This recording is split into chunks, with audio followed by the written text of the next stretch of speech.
And spawning in the top left-hand corner of Oceanborn, we have our Polish Protoss player, the red Polish Protoss representing Starlight Twinkle. It is Krystianer. And spawning in the bottom right-hand corner, we have the Zerg player. We have the blue Zerg from the land of Bologna representing Platinum Esports. It is Aristori. He is the Zerg Hope. Trifax has fallen. Snogstar has fallen. Aristori is the last remaining Zerg player in all of Poland. Where is the laser? He's gone, Spappy. Nowhere to be found. Couldn't even partake in this week's event. He has played in these events in the past. He has competed. But is a little bit more inconsistent with his competing in the House Open Cups. Is maybe just preparing himself for DreamHack Dallas, or just taking a break, or just knew that he could not keep up with the Protoss. It's just not gonna. Why even try? Why even? A laser, he's already given up here, but Aristori, he's fighting back. He believes, Bobby. He believes. Let's go. Let us go. Meanwhile, Krystianer back at home going for a gate expand, standard opener, gate expand into Cybercore. Standard stuff here from our red Protoss player. Meanwhile, Aristori just going for his own standard opener as well. So far, everything looking as it should. Now, I was going to say that Aristori, again, he's not really known for his aggression. He's known more for his mid-game, which is true. But we also saw Aristori go for some all-ins against Rodzin. That did happen a couple of times, actually. We saw a couple of times where Aristori, he would just cut workers. He went for a Ling drone pool, went for a Ling Hydra all-in, went for a Roach Ravager all-in on, I almost said Amphion on the other one, on Crimson Court. So Aristori is willing to be aggressive and willing to spice things up if need be. So we'll keep an eye on our Zerg player here, as Krystianer is opening up standard with the Stargate.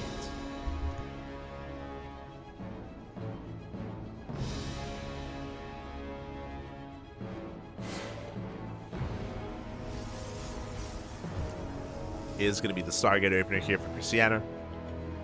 Should be for Oracles. I mean, we have seen Krystianer open up Void Ray in the past, but an Oracle should be on the horizon here, as Lings have arrived, knocking down those rocks. Queens are amassing.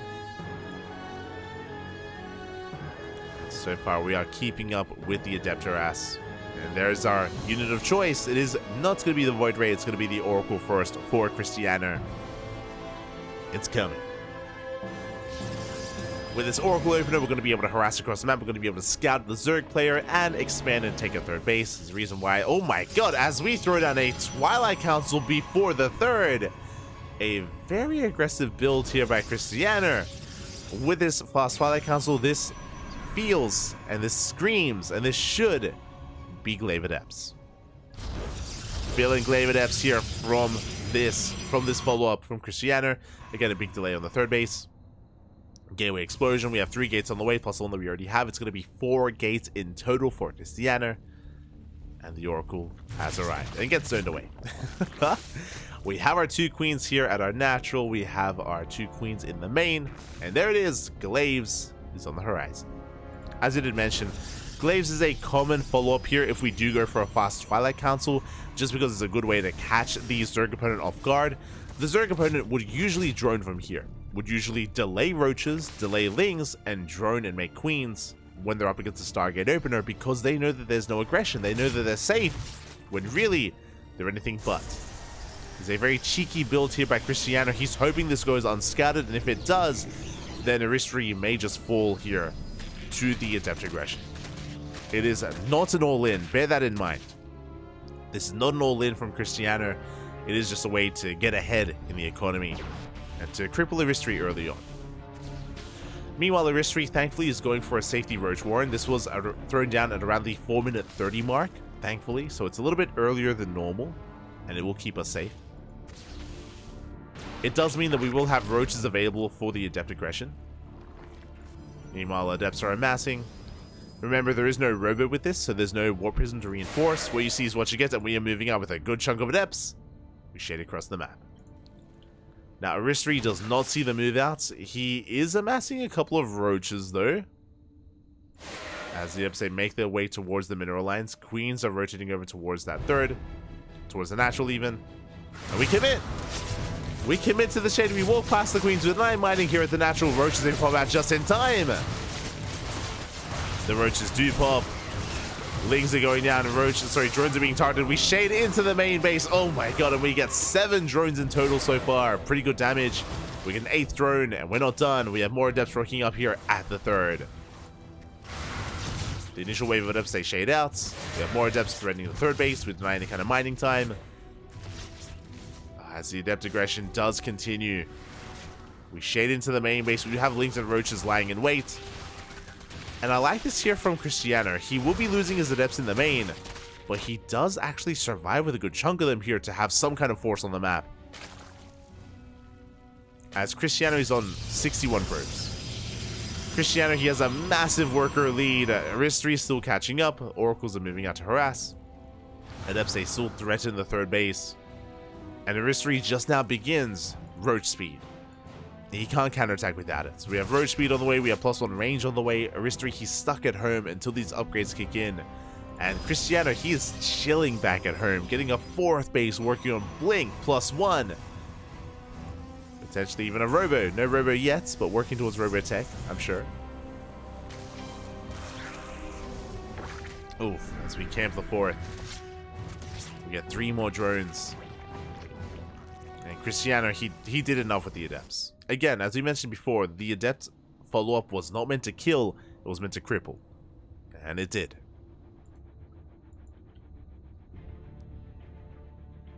Did it cripple Aristori? Things are moving out. At the same time, so is Krystianer. Blink and +1 about to finish up. A very crisp timing here from our Protoss player. Ooh, but it looks like we do force a cancel on the 4th base. But Krystianer, I don't think he cares. Not anymore.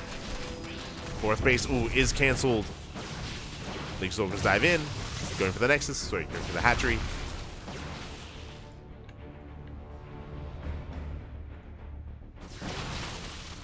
Hatchery is under fire. That's going to be a kill on the base. 1 more volley and it goes down.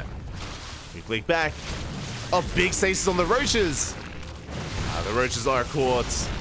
Reinforcements coming in, but Krystianer, he does trade well. And he's rebuilding that 4th base. Link's coming in for a surround. They tried it, but we blink away and we have reinforcements behind this. Krystianer, he maintains his momentum. Working on +1 armor. Working on charge. Blink Stalkers moving out. And how many Blink Stalkers do we have? We have 22 Stalkers.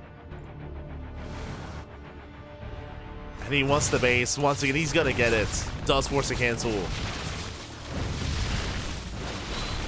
Trading with the roaches. Oof.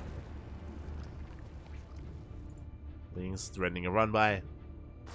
Catching the adepts, not bad. The adepts from the early game finally going to be going down.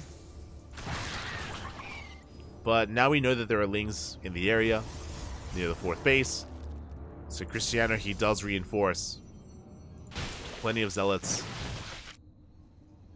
The 5th is ambitious. Oh no, he doesn't see. Aristori, he misses the 5th base. It's on the way.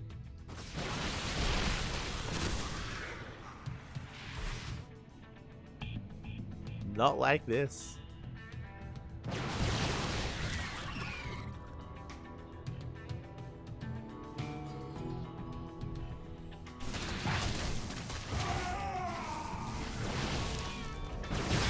Let's turn back around. We catch some Lings.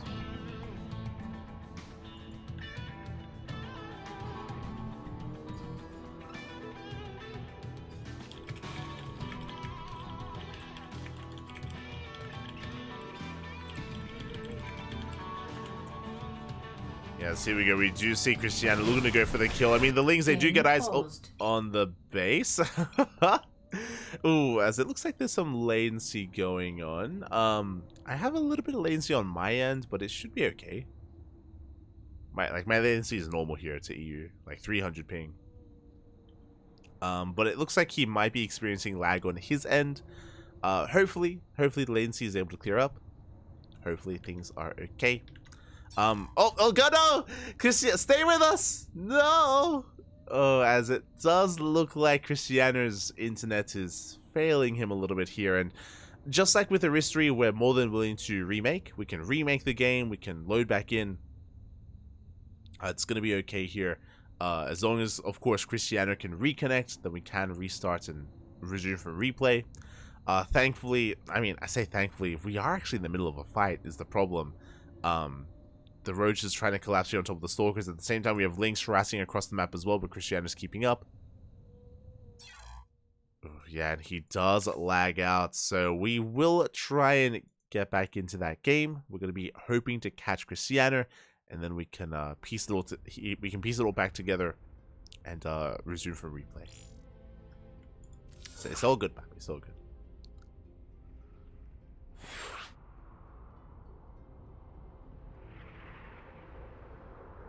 Speaking of, it looks like we're good. Apparently, Krystianer, he just lagged out of that game, but his internet is okay for the most part. Okay, we're good, we're good. So we will be resuming from replay. We're going to be loading back in. And we can get things back up and running. Didn't this just happen earlier today? It did. With another player, with a different player. So, yeah, I did hear that there were thunderstorms in Poland, so, due to thunderstorms and maybe internet is a little bit unstable for certain areas, and, yeah, I mean, that's been affecting Aristori and Krystianer both. Next is going to be Aristori's turn to lag out, and then both players lag out. Oh, no. Not like this. It's okay.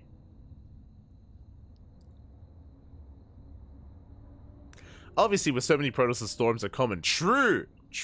I mean, that's the price you pay. That's is a common problem here in Poland. Not wrong. But yeah, thankfully we have Krystianer with us, and we're going to be able to resume. So we'll just delay our game for a little bit, but we'll be able to jump back in, and hopefully the game itself wasn't impacted too much by the latency. Hopefully.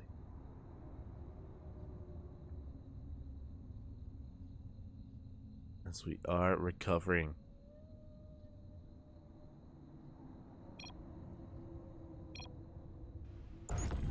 And we are jumping on in.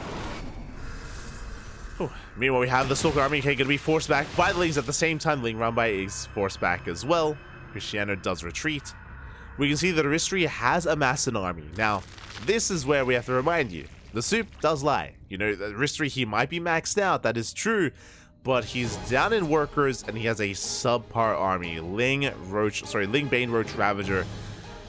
We don't have a bank to work with here. We'll see if Aristori can make use of this. At the same time, Krystianer likewise moving out with his chargelets, with his stalkers. Honestly, with all these banelings, we can clean this up. We can take a good fight to catch out some of the Archons. A good start here by Aristori. Does bring down one Archon. At the same time, Zealous, they hit the natural, they hit the third base. Stalkers are racing back home, and we bust into the mineral line. Ooh, Bailey's, they crash into the third, they crash into the fourth. 30 probes go down. And Krystianer's economy is crippled. As I say that, though, Zealous, they're wreaking havoc across the map. Krystianer is still up in probes. Krystianer is still miles ahead in that economy, but here comes the Roach Ravager towards the natural. We're all in. We're going for a base trade. Zealous in the main, the natural, the third, and in every single base. Zealous wreaking havoc. Aristori, it's all or nothing, but he's running out of Roaches, running out of Ravagers. He's running out of steam.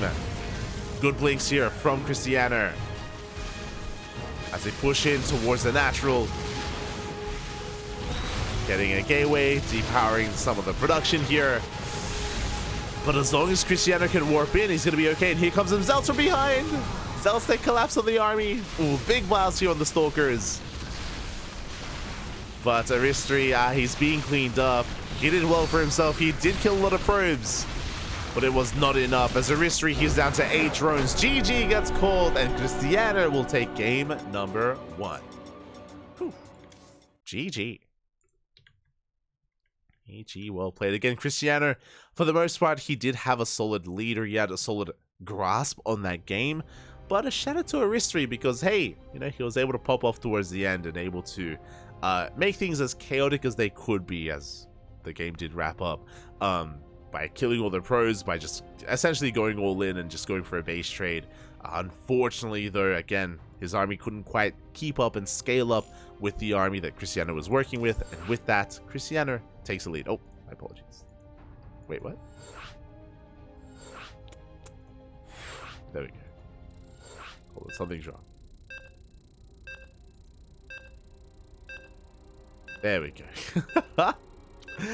For some reason, my overlays there were a little bit mixed up, but it's all good. We fixed it. We fixed it. We fixed it. Krystianer does take a lead, and now we're settling into game number 2.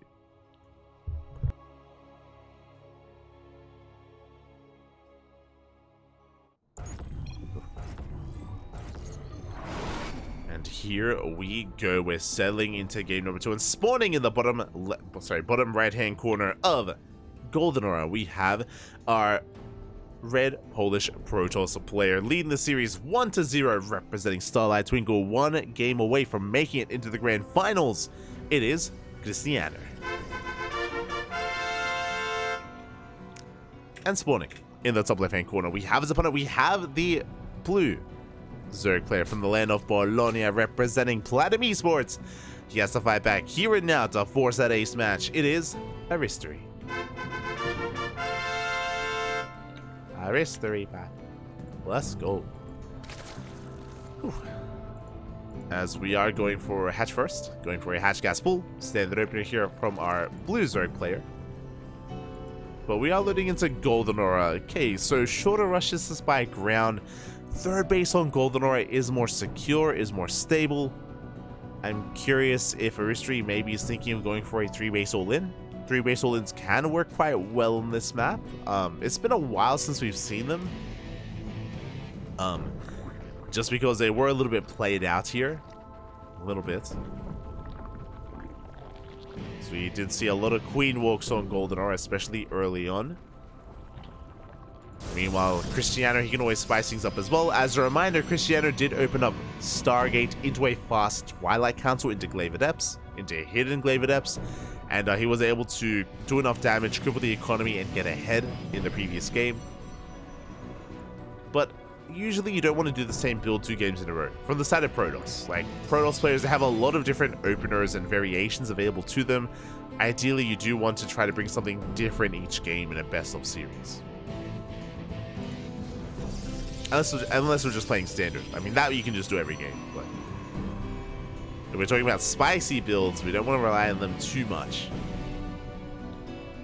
Like consecutively.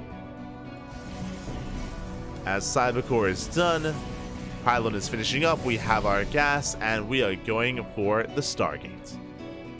Huh. So we have our Stargate opener here from Krystianer. To be fair, we went for the Stargate opener in the last game as well. Whether we go for a 3rd base or tech, yet to be determined. It should be a 3rd. It should be. I will see.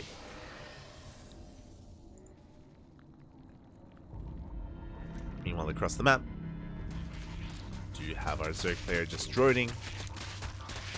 Getting into our queens. We have our 3rd base on the way. Pretty solid base setup. Interesting that we're going for the triangular 3rd, not the linear 3rd. That is interesting to me.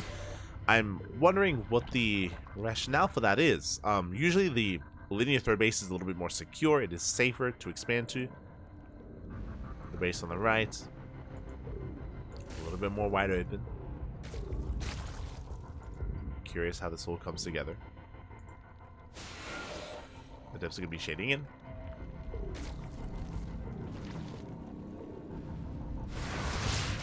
Two shade in towards that main base. We did get a drone already. We get 2. We get 3. 3 drones go down. Did I say 3? 4. Oh, 5 workers for 2 adepts. Very worthwhile here for Krystianer. Very nice trade. Behind this, oh my god, we're doubling down. It's going to be a robo and another gateway here before expansion. Once again, we're going to be seeing aggression here by Krystianer. That's going to be a Twilight Council on the way. This time it shouldn't be glaives though. It looks like charge. This looks like Immortal production into either Charge or into maybe a fast Templar Archives for Archon production. I'm curious how this all comes together. Regardless, aggression. Aggression is on the table for Krystianer, as we have not taken a third. Not yet. Immortal does finish up. Going for a Warp Prism first. Okay. Prism first before Immortals.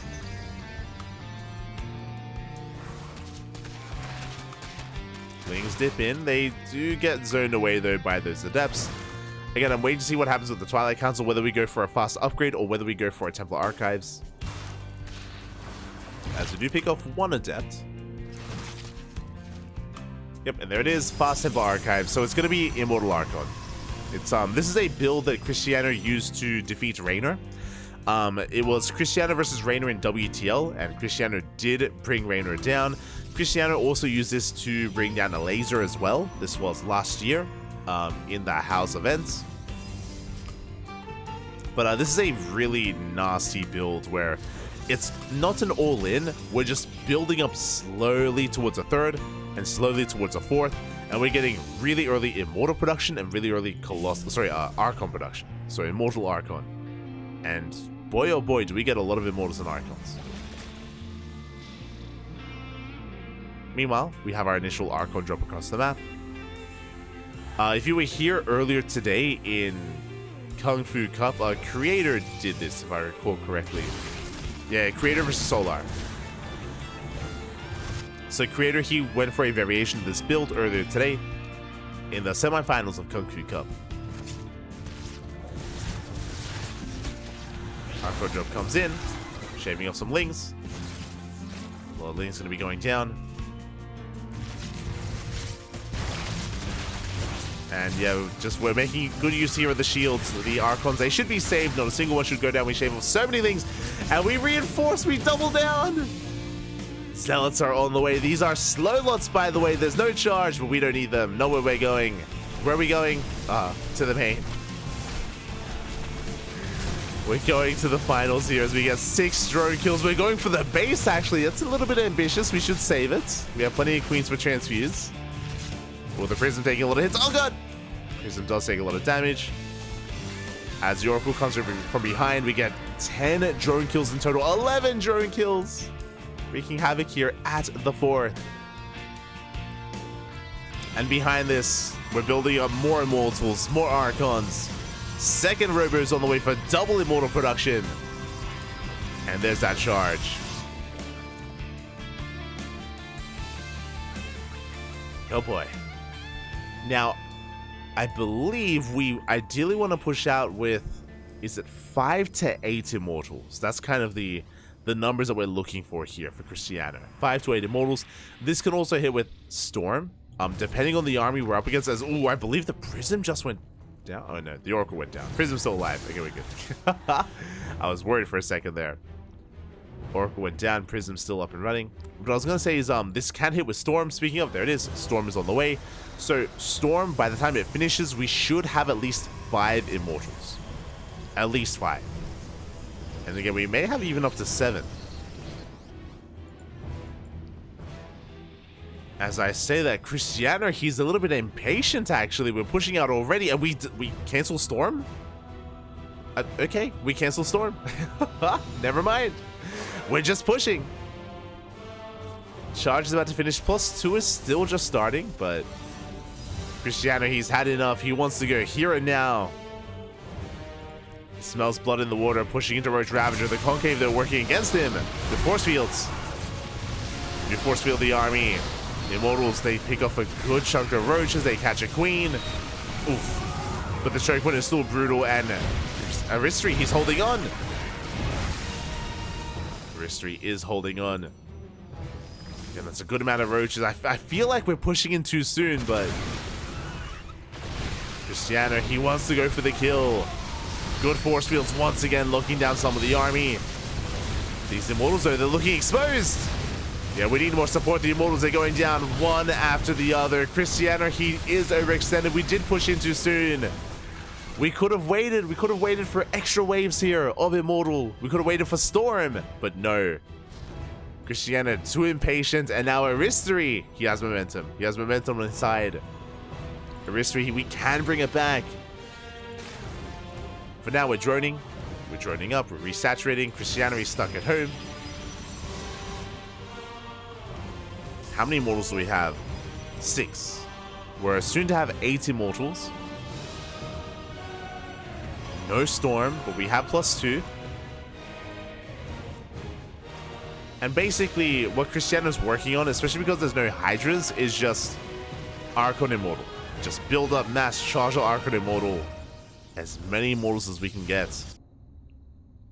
Now, even though Aristori held, and he did quite nicely defending back at home, he's still in a rough position. Like, this army here, it's still not amazing against what he's up against. Ideally, we want to work towards Lurkers or Broodlords, or something else here. I mean, we are maxing out, to be fair. Aristori is going to be the first to max out. And he needs to trade. As soon as possible, he does need to trade.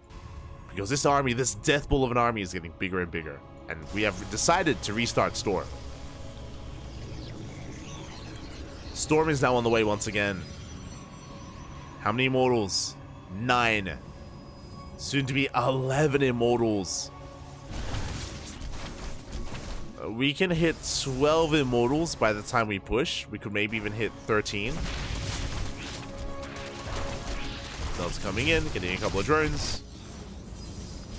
Big warping near towards the north as well. We heard you like Immortals, Papi, so we gave you Immortals with Immortals, and even more Immortals. Ah, let's go. We have 11 so far. I say 11 now. We're on 12. We're almost on 13. Almost 13 Immortals. And Storm is now done. How many High Templar do we have? Okay, we have 5. That's plenty of High Templar. We're lacking energy, though. Lacking a lot of energy. Ling Bane rolling in. Where's the Storm? Oh, good Storm shield with the Ling Bane. Oh my god, most of it does get shut down. We have the overcharge, and now we have the massive Immortal breaking on through the Roach Ravager. And Krystianer, he's at 200 supply. Oh my god. The soup is insane. You can see Aristori plummet in supply with his Ling Bane. And again, Aristori doesn't have the best economy. He's down to 58 workers. Here comes the death bull of an army. How many? 14 Immortals. We have a 3rd Robo on the way, and we're still making more. It's almost mass Immortal, but we have a Storm. We have Storms, Papi. Bailings are rolling in. We throw down the Storms. They connect with the Bailings. Decent files on those Immortals. Archons are forced to be morphed in. Some of the Immortals are going down to the Lings, by the way. But good kiting here from Krystianer. He reinforces with Zealots. He's breaking through, coming in from behind as well. GG gets called, and Krystianer will take the series 2-0. GG. Immortals. GG, well played. Congratulations, as Krystianer will take it in the end. Again, we saw a variation of this earlier today between Creator and Solar, but if you remember, Solar went for an all-in and he killed Creator before he could really get his Immortal count up and running. I think he only had like 2 Immortals at the time when Solar was able to break him. Here, Krystianer had a lot more control because of his harassment. He was able to kill so many drones in the lead up to the mid game where he had so much control and he was just so comfortable as well. Aristori was stuck at home and Krystianer could get into whatever he wanted. GG, well played. Krystianer does take it, advancing on to the grand finals.